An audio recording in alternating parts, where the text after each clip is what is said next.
இப்போ நான் சீட்ஸ் எடுத்திருக்க செடி பேரு தான் வந்து கரிசலாங்கண்ணி.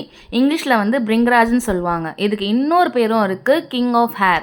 கிங் ஆஃப் ஹேர்ன்னும்போதே நம்ம வந்து புரிஞ்சுக்கணும். இது நம்மளோட ஹேர் குரோத்துக்கு வந்து முக்கியமான பங்கு வந்து இந்த கரிசலாங்கண்ணி இலைக்கு வந்து இருக்கு அப்படின்றது. இது வந்து நல்ல குரோத்துக்கு வந்து ஹேர் குரோத்துக்கு வந்து யூஸ் ஆகும். ப்ளஸ் கிரே ஹேர்ன்றதுலாம் வந்து நமக்கு வந்து சீக்கிரமா வராது. இத கன்டினியூஸா நம்ம யூஸ் பண்ணோம்னா.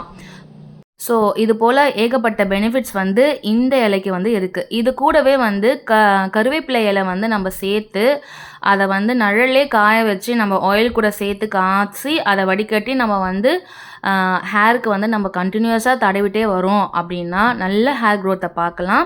ப்ளஸ் வந்து கிரே ஹேரை வந்து நமக்கு சீக்கிரமா வராது.